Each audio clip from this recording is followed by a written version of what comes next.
Greetings and salutations, I am Castellan of Numenor, also known as Tauren of Linden, on the Total War Center, and we are here playing Divide and Conquer 2.1. We also have my Easterling recoloring submod, and my Ar-Adunaim reskin from Reforged. I need to thank the developers of Reforged for allowing me to use their models and textures for this submod that I've developed or put together. We're going to be playing as the Ar-Adunaim, and let's just get started. Here we have the welcome screen from Ar-Here and the rest of the team. Some stuff about the Ar-Adunaim. In this version, they are no longer the peoples of Umbar. Instead, they are Numenorians from the far south. So we're guessing they're like one of the various Numenorian colonies that survived the fall of Numenor. And military report. This is, I believe we still have the Rex event. Not really all too sure. I can't remember if they removed it or still have it implemented. We also have the unit card strategy models from Coma that he sent me not too long ago, before version 2.1 was released. I actually gave these to the devs at here when the Friday before 2.1 was released. I'm pretty sure the in-game sounds aren't actually going to be recorded, mostly because I want to avoid things, and I just clicked out of the game for a few seconds. So we have Gimilkhad and Gimilkhad, Gimilzor and Ar-Gimilkhad, which I'm pretty sure Ar means king, so Ar-Adunaim means kings, men, or men of the king, something like that. You can also see the unit cards I've implemented for a lot of these. I never bothered with changing crossbow and their name, the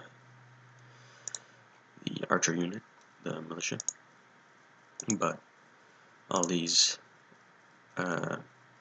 Abzar-Naram, not even gonna try anymore. I'm pretty sure my pronunciation is terrible, but we will begin the campaign.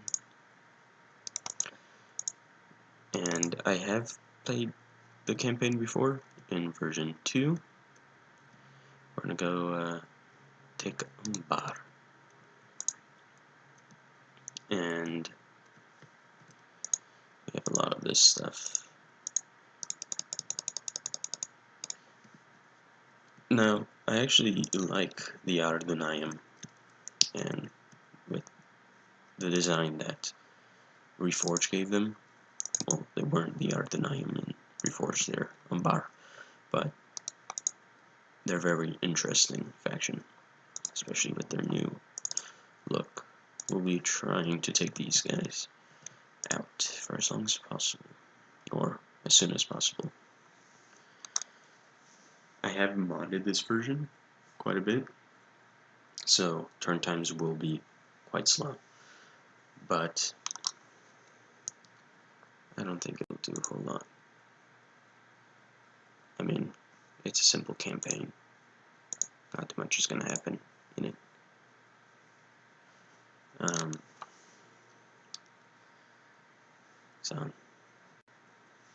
So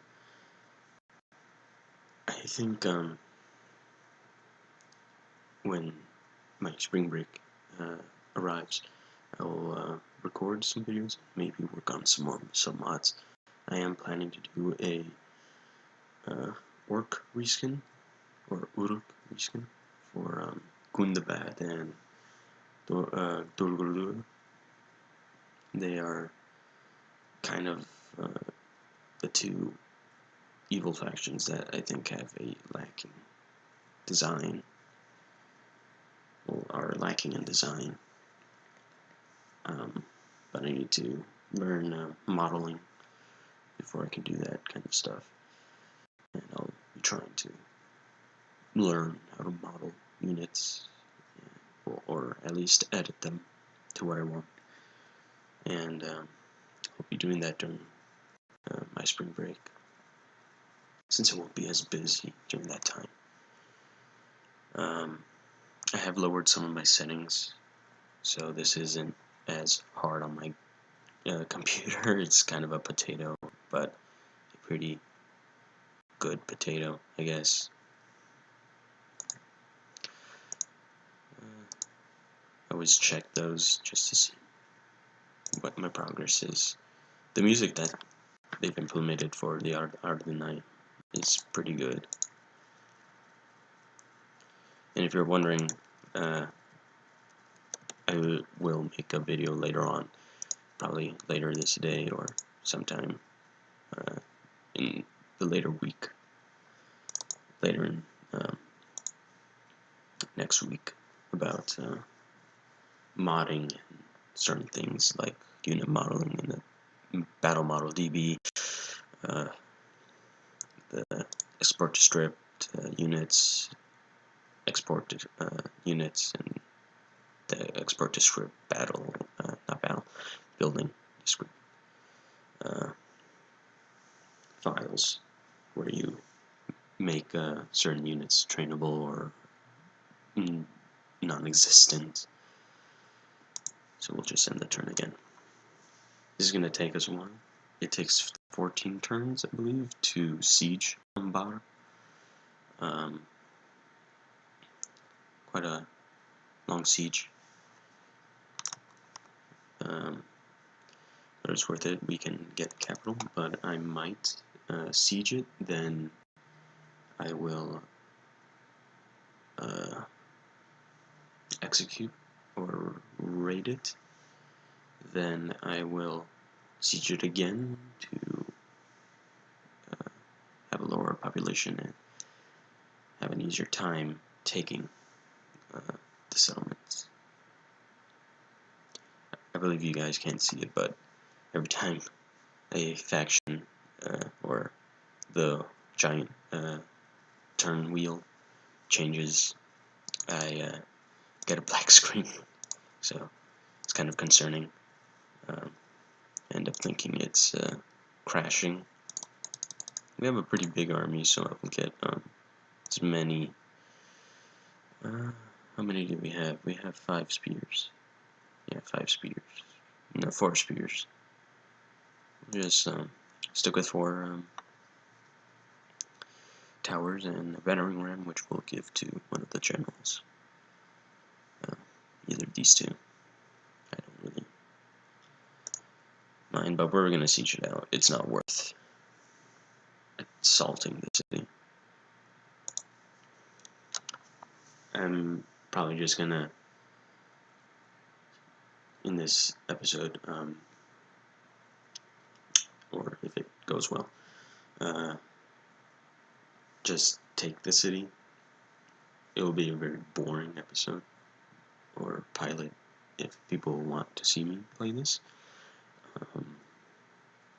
I do go about this game very strategically and won't take a whole lot of risks. I'm pretty concerned about losing or taking on heavy casualties. I am just not the type of person who will willingly throw bodies to the front lines.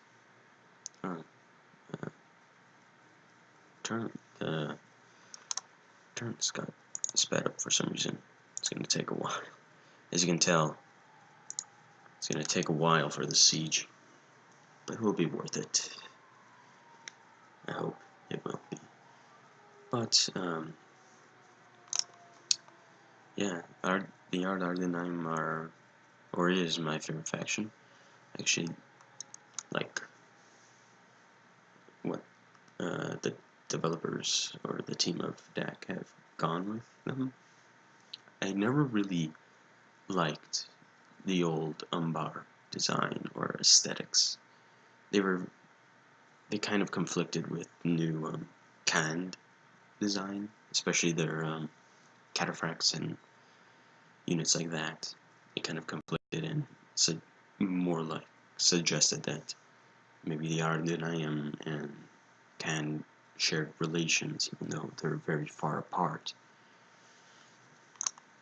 And I thought that made no sense, and why would an advanced civilization like the Ar-Adunaim, who are descendants of Numenor, would wear lamellar and Baktar and stuff like that, when they could wear plate and mail, riveted heavy mail and plate breastplates and full helmets, not like Eastern lamellar helmets that you would see in early China and Persia, stuff like that. But I mean, you see that a lot in early cultures where they made their helmets out of lamellar, essentially. A good example would be early Greek or Phoenician helmets. They were made out of scales that were stringed together, which is essentially what lamellar is. He made the attempt to make it into a helmet. It wasn't all that effective, though. I mean, they developed what archaeologists call halberds, even though they're not the Renaissance halberds. They look like oversized picks, more like what the Mattox wear or use. 8 turns. We'll just keep going at it.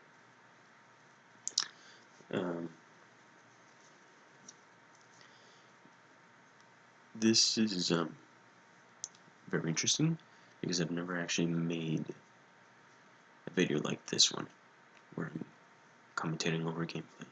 I never officially made one. I have tried to record one in the past, but that's when I learned my computer was kind of not optimized properly and a lot of resources weren't being used to their full potential, which is, I'm glad the developers added the large adjusted wear to the game. So people like me who are trying to get a better computer can still use their lower, inferior models for an old game like this. And I enjoy Medieval 2. It's my favorite out of the Total War series. Second would be Rome 2, even though that's pretty debatable with a lot of people. Rome 2 has its kinks, but the engine runs pretty well compared to Attila. I mean, they're kind of the same game, but Attila's engine is not optimized that well. And I believe today Eyes of Mordor is being released for alpha. And man, do those guys know what they're doing. I've seen a lot of their work before, not in, but not to the scale that they're going with in Rise of Mordor. It's a fantastic looking mod, and I'm glad someone's doing that for Attila. I'll probably download the game or the mod later on when I can actually run Attila properly. Because, well, mostly because it looks amazing. Such fantastic work. And I like to bring this commentary back to Divide and Conquer and the Ar-Adunaim, or Adunaim, but I usually put an R, mostly because of how certain languages act in certain with certain combinations of letters. I do not trust that face. Every time I see it, no matter what, I will never trust it. Oh, Imladris besieged. And the big old no. That's not a good sign. I fear for my sons. They shall be dead by the morning. Or by morning. Excuse my English. Even though it's my first language. I seem to forget proper English.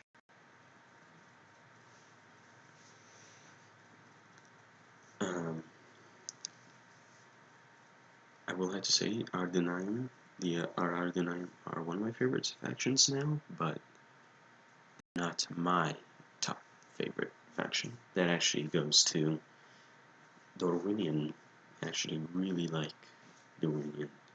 I think they have an interesting campaign, struggling against the Easterlings of Rune and all their tribes, and basically being the underdog of the East, having to deal with such a tide. I always play them every time there's a new update for Divide and Conquer. I always end up playing them again, and I always choose the elves, but I like the human units too. Pretty good, especially the regent units. They're very good, but not amazing compared to some of the other units that we see.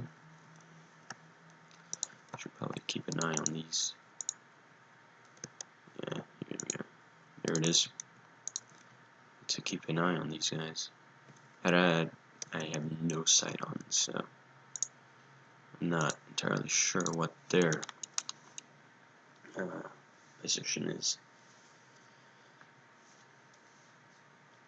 Something that I really like about, or I guess not liked, but I kind of wish that the Avari, well, they're no longer called the Avari entirely, but they're still the Avari to me. I kind of wished they had a more unique shield compared to the other elves. I mean, the elves of Mython and Imladris have their unique teardrop-like kite shields, but they're almost like Greek cut-ins or cutouts on the sides, and the same goes for Lothlorien with their elite tier. But when we get to Mirkwood, their shields are very large and kind of reminiscent of Celtic shields in terms of symmetrical design and their Art Nouveau inspiration. I mean, a lot of the elves have Art Nouveau designs or usage of Art Nouveau, but Mirkwood has a very unique look. They have a very wild and kind of dangerous look with their architecture, especially when we see them in the films. You see a lot of thorns and sharp edges, unlike the other elves who are very refined and tamed designs. And that kind of implies that, yes, these are elves, they've lived a long time, but they're not very wise, like the other kin that they have around Arda. I think it was called Arda, yes? No? Maybe? Tell me in the comments. I don't remember all that well.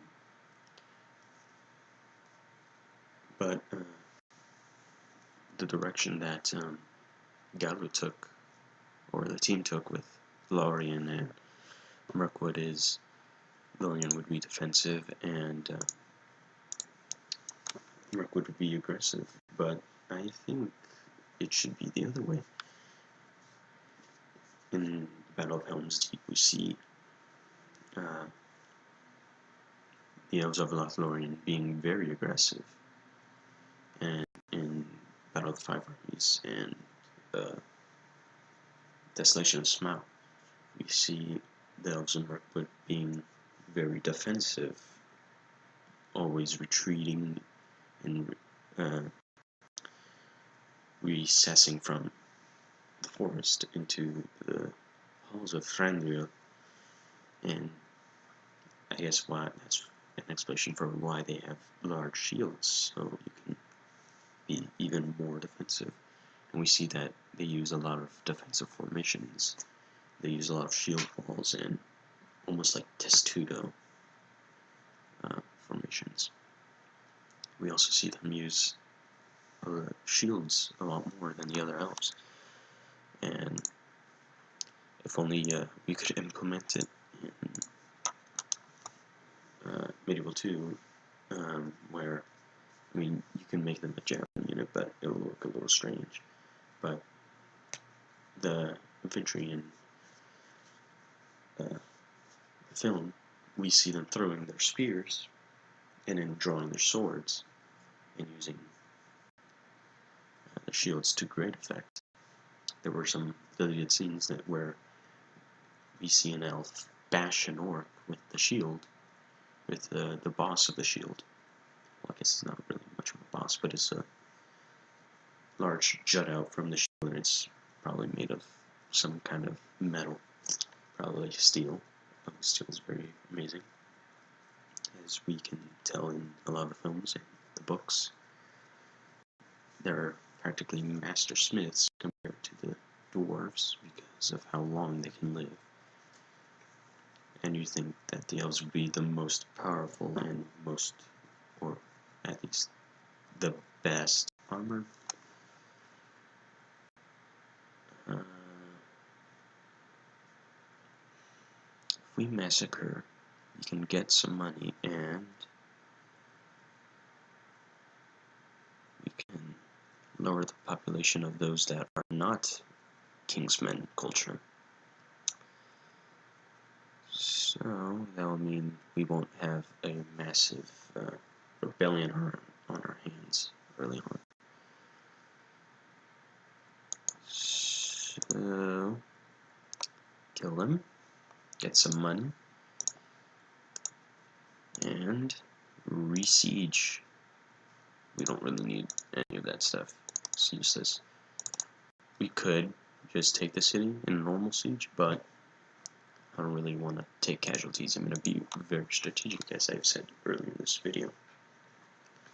Rather not take unnecessary risks, especially for our first capital. We will need this army in good condition to take the other two settlements nearby, and they're both castles, so I think, I'm not sure if Kaldun is a castle. Maybe it is. I can't remember all that well. But we'll need these armies to be in good condition.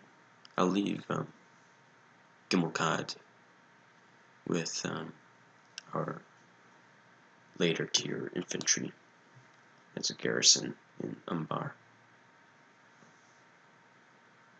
But we'll see how this goes. Should probably check how long this episode has been going.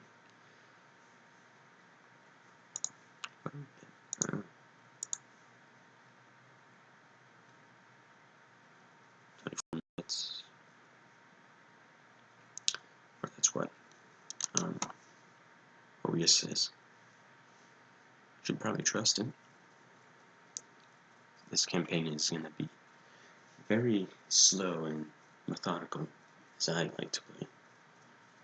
Something you'll notice is I don't play a lot.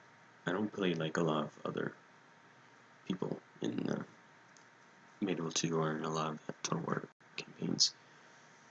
I like to structure my economy as best I can to field as many troops. I always focus on the economy rather than the military early game. This will set us back a bit for how long we're going to siege Umbar, but it means it'll bring us closer to getting our elite tiers a lot quicker. And I would always suggest to people, I guess, to siege Umbar twice, just so your culture can spread quicker, spread faster. Quicker isn't really the best word for that.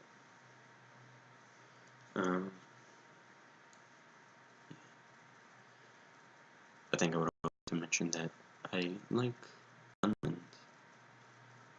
I think they're one of the better Wildmen factions. I mean, yeah, they're one of the better ones in my opinion. Especially with their late tier wolf infantry. Especially with their wolf units. Is what I mean. Though I would want to change their Asian called Dale. That is new. I have never seen that before. It's kind of nod to the war in the north, I guess.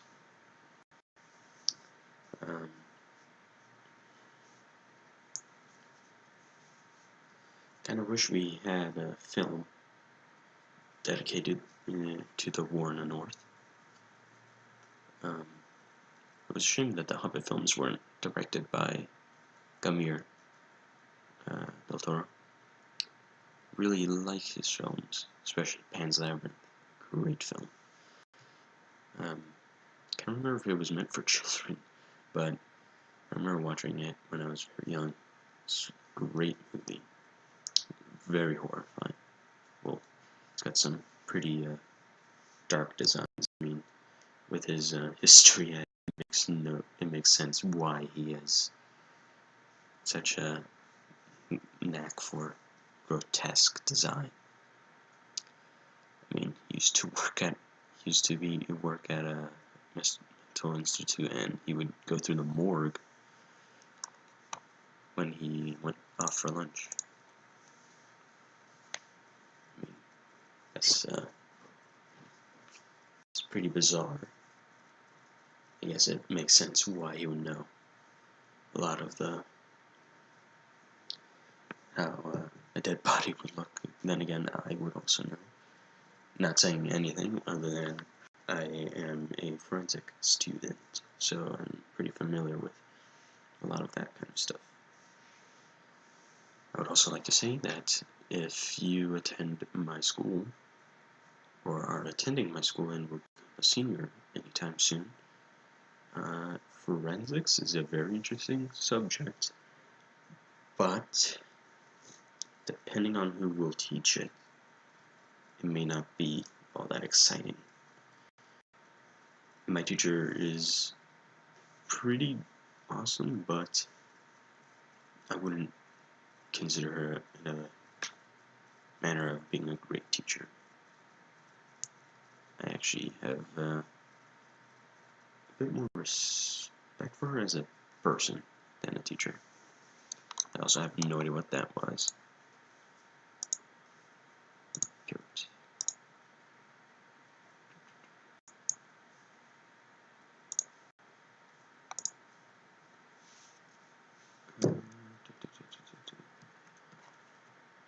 Oh yeah, if you're hearing a lot of soft thumps, that is me dropping a synthetic sword. These turns take a while and are very boring, but it is the price I pay for good strategy.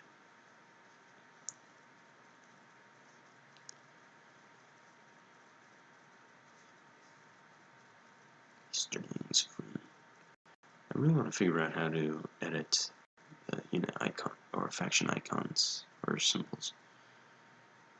I would like to change the Ar-Adunaim symbol to something a little more interesting. I like the Sindarin letter B, but eh. It's very eh to me now. Kind of reminds me of the old Umbar faction. But at least, they're not the old anymore. I also would probably want to figure out how to make a alternative patch for the Ar-Adunaim reskin mod that I have, where Farazan's face full wouldn't be changed to archers. I want to make a version where mate keeps them as a pike unit, except use the Naru model from Reforge. I really do like the hoplite like. That is very strange to say, but they're like Centurion crest that they have. I really do like that. Looks very nice, and I'm gonna try and figure out how to change that later on, because I would like people to have the pikes as an option if they don't want the archers, but yeah, who knows. I'll try at some point. 3 turns and this video will be done, kind of. It's 31 minutes so far.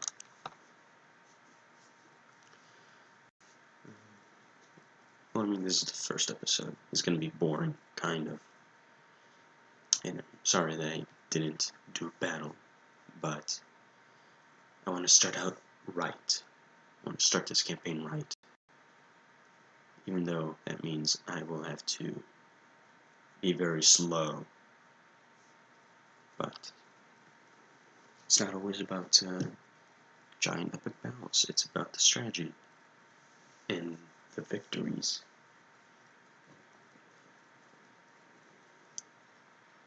And I like to take this in a intelligent manner or way, because even in history there weren't a whole lot of pitch battles, mostly because it was very risky.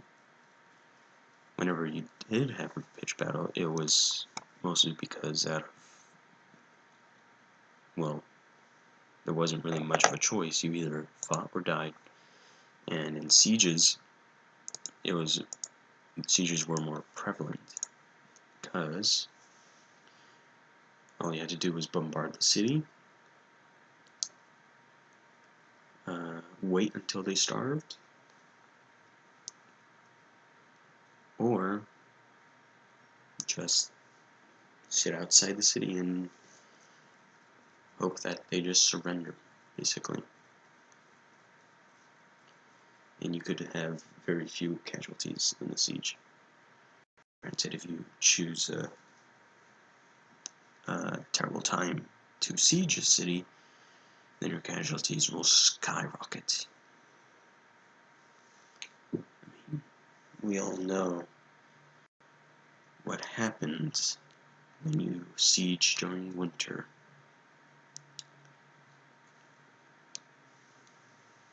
Hint, hint, Napoleon, and hint, hint, Hitler. Even though they didn't siege anything, really. I mean, Hitler fought over Stalingrad, but, I mean, it wasn't much of a siege at the later stages. It was literally just desperation, I guess. What am I even talking about then? It makes no sense. I have no idea what I'm doing. I'm just some random human being recording a video at 1 p.m.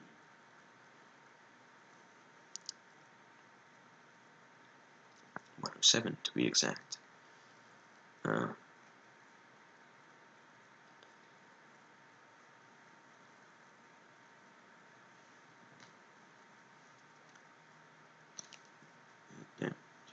something.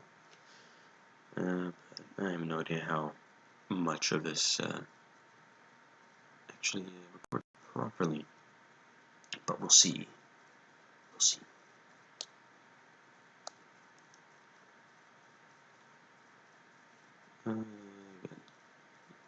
Black flash. It doesn't come out in the recording, but I always see it, and I'm always concerned that the game crashed or something like that. I really do want to get a new computer, preferably an Alienware. Make it strong. I mean, this computer has taken some beatings and essentially at this point has proven itself to be capable, but I think it's coming to the end of its life. Not a whole space on it.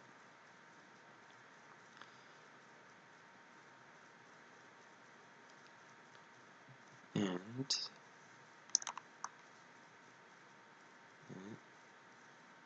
come on. There we go. Not really worth another siege, and it crashed. Yay! I think. Did it?